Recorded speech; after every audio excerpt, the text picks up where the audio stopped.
this is the Mario. You're watching RetroRed UK!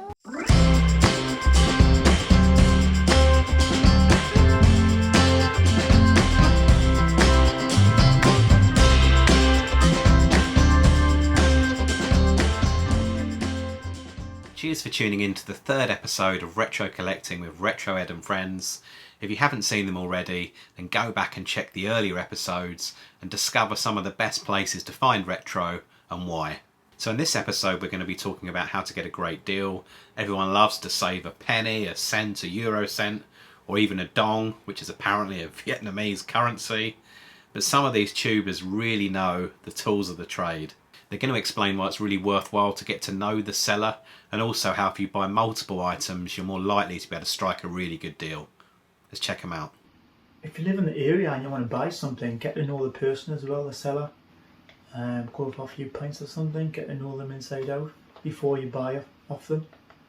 I've got to know Galloway GameZone Glenn, and we're doing a swap next week. Only met him once and got on really well with them, so get to know the person before you buy, I would say. If you go to your local retro game shops, you can negotiate a great deal. Usually my wife is the one to do this. I'm not sure why she's better at it than me, but she's the accountant. But we always find, no matter what, that if I'm buying multiple items from the same shop, I will get a lot better price on each of them individually. This is something that you obviously don't get at places like CEX and other bigger high street shops that buy and sell. Usually it's something like if I'm say buying a £90 game, like for example recently I was on the lookout for Chrono Trigger on DS.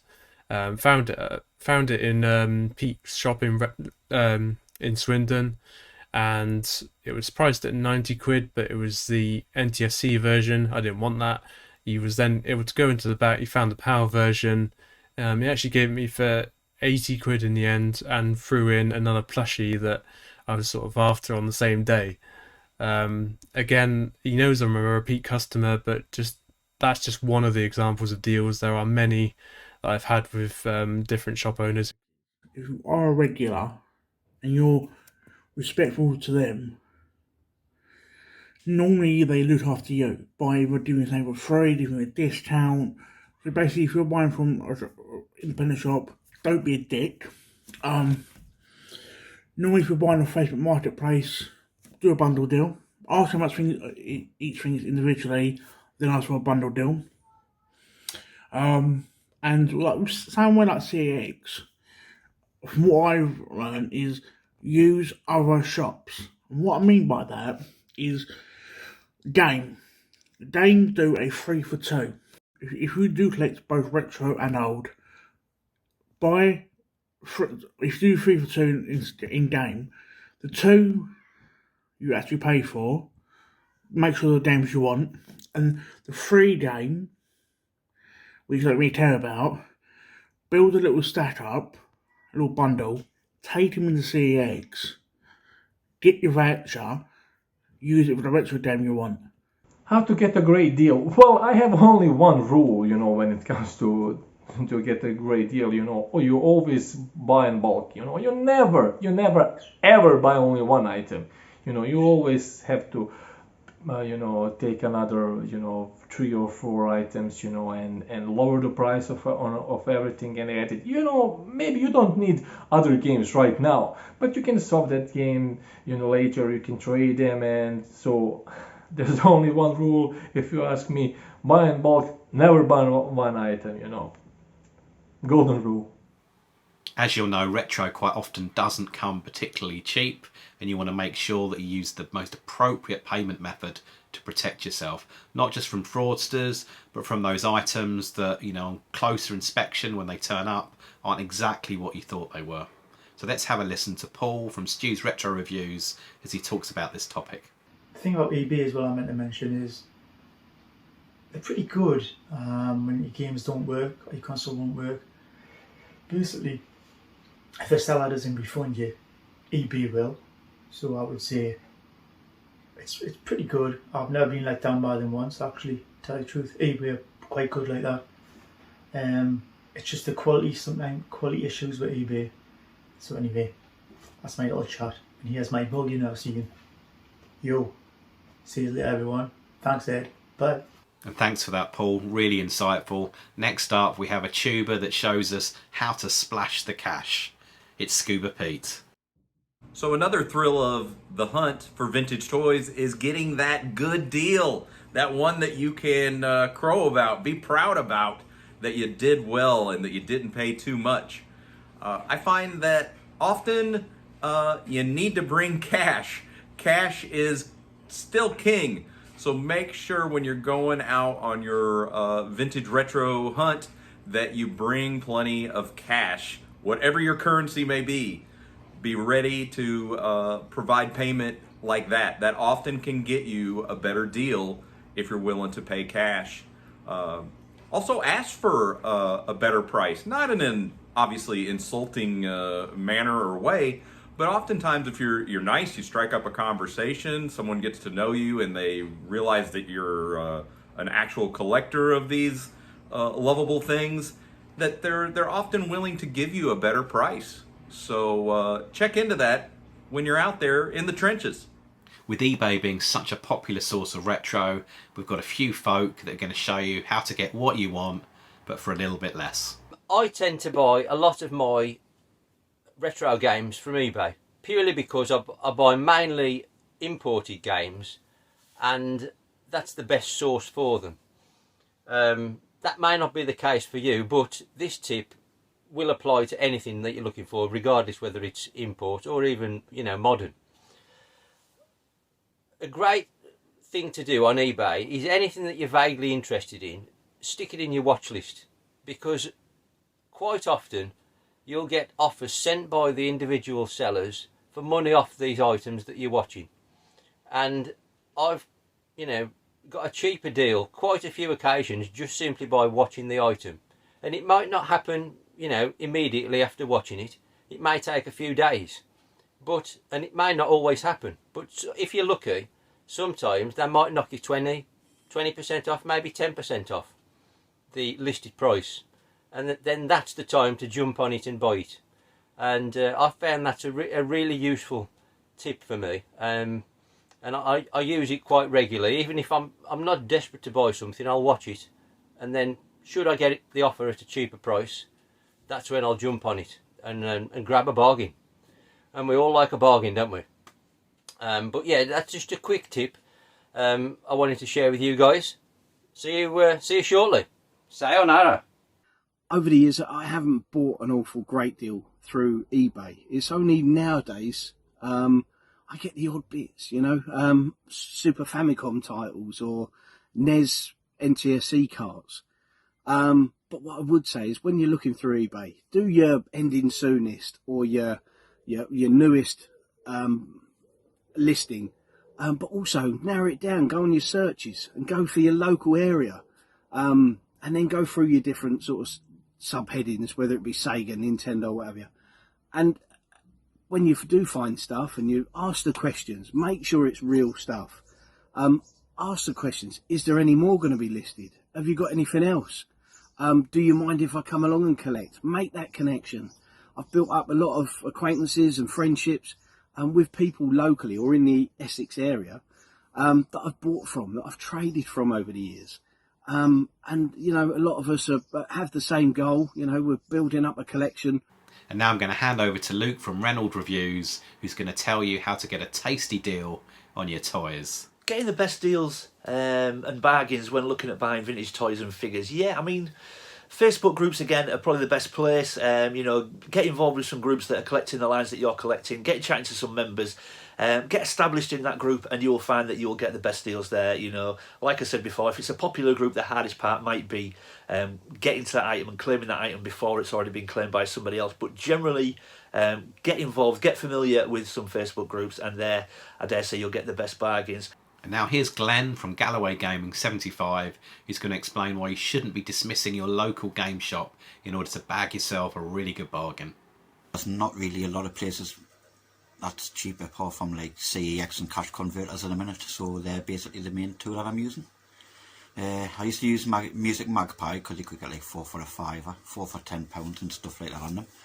Only trouble is, if you see one of my videos, they actually ripped us off, so I've never been back. Don't like ordering from them at all, plus they send games without instructions. So basically, my answer is CEX and cache converters, as long as you can see the games first and also check to see if they've got instruction booklets.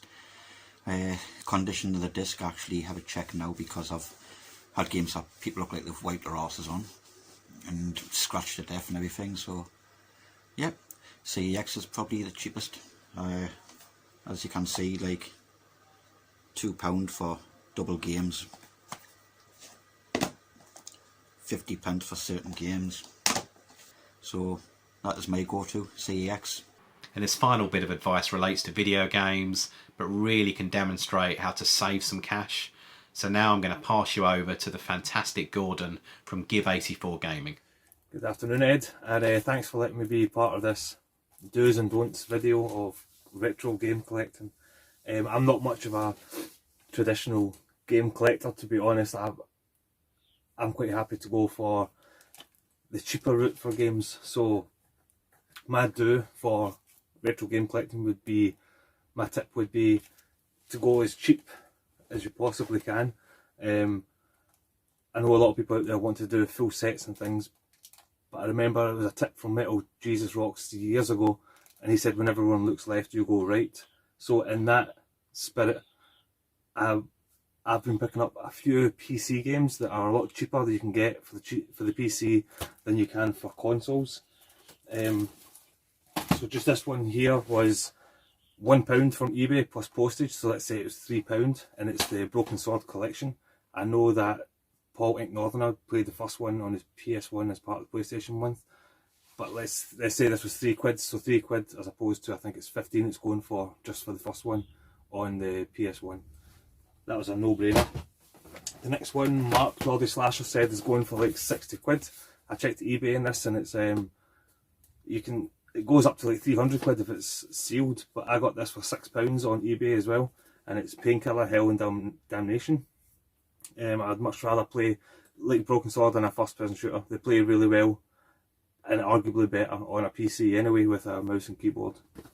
And then another one I got ages ago for £1 again, so let's say £3 with post and packaging, and it's originally a GameCube game, and it's Billy Hatcher. And this one's still sealed, and I only got it for £1, and maybe let's say £2 postage, but for £3 for a sealed game, it's bloody class. I'm not sure what the GameCube game's going for, but I'd imagine it's a lot more than £3. So that is my tip for retro game collecting. When everyone's going left, you go right. Unless you're going for full sets, then yeah, you have to shell out the big money for those games as well. Anyway, cheers, thank you very much. That's my little quick tip for you, Ed. So the best tip I can give you basically is keep track of all the news. What system might blow up next? What games might become valuable next? So if you want to add some value to your collection, and you basically don't want to spend hundreds of bucks on, let's say, an Earthbound cartridge or something, you might start looking ahead. Like the 3DS shop is closing, and RetroEd did very well for himself to secure a complete physical 3DS collection. But there are a lot of games that might blow up soon. Sega Blogs made a fantastic video about Heroes of Ruin. Well, I got it right here. 20 now, and might blow up to something like 80 or 90 in a few months' time. Another one of those is Ever Oasis. I got it for 35. Might go up to 90 or 100 in a few months. And you always notice that it's mostly RPG-like games or indie-like games. So keep an eye out for that. If you're already a 3DS fan, it might be a no-brainer. But if you got one lying around or plan to get one, now's the time to start collecting for it before it's too late. Another good example is I really wanted to have a Metroid game on every Nintendo system I own. There was a lot of talk about will Metroid Dread release last year, and a few weeks before E3 I slowly started collecting Metroid games, kind of in anticipation. A few weeks later it was revealed that Metroid Dread would release that year even on E3, and yeah, it just blew up. Samus Returns got way more expensive, cards of Super Metroid and the first Metroid started to go up in price, so I was basically just in time, because a lot of YouTubers were talking about the fact that they might reveal at E3 that Dread would be releasing that year, and I thought, if they do, well, we kind of all follow the same news, we all have the internet, and a lot of retro gamers have the same urges. You know, you've seen a good video, you still have some disposable income, and you start, right after the video, you start going on Marketplace or something, looking for that particular game. Well, that started happening on a massive scale once Metroid Dread was released at E3. So try, even though you're collecting retro games, if you want to collect for the future as well, try to keep an eye on all the news. Especially those big franchises that are tied to retro games. I once said that Metroid Dread basically is a retro game because it's a continuation of a franchise that is retro right now, the Metroid franchise. If you're trying to collect for the GameCube, you're kind of late, you know. But if you went for that 2 years or maybe even a year ago, but 2 years ago, you would have been set right now. Well, those are my 2 cents. Try to keep an eye on all the gaming news and try to anticipate what's going to blow up, or what console is hitting that nostalgia wave, like the GameCube is now. Getting a great deal is relative to you, the gamer or collector. What are you happy to spend, right? It's individual. I would say know your budget and stick to it. Don't think you need to overspend now as you'll miss out. Don't kick yourself if you can't afford that game right now, as trust me, it will come round again. You might not think that, but it will. Maybe not tomorrow, maybe not next week, but trust me, it will. Good things come to those who wait when they're collecting. Be patient. It's a marathon, not a sprint. See what I did there? Another good point that I find important is don't look at the hobby as an investment. It can be, certainly not the smartest. I mean, you won't see Bill Gates or Elon Musk stockpiling first-gen Pokemon carts in their garage.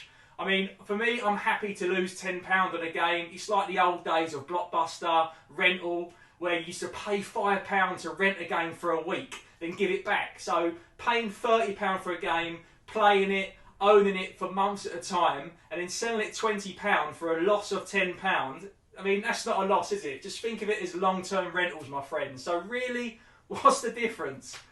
It's all perception. Don't look at what you have got, but take a real hard look at your collection, look at your games and think, wow, look at all this cool stuff I have got. Hunting games should be fun, keep it healthy, enjoy the buzz of the chase, but stay positive and buy happy. That is the most important thing. And that's it for this episode. I hope you enjoyed it. I hope you learned something. A big thank you to everyone that's got involved in this video. It means such a great deal to me. As always, I'll be leaving their channel details in the description below, so be sure to go and support them and enjoy their content. And in the next episode, we'll be talking about how to avoid hidden surprises when buying retro. In the meantime, I'd welcome you to leave a comment below if you've got any advice, any recommendations as to how you get yourself a really good retro deal. Thank you so much for watching, and I'll see you next time. Cheers.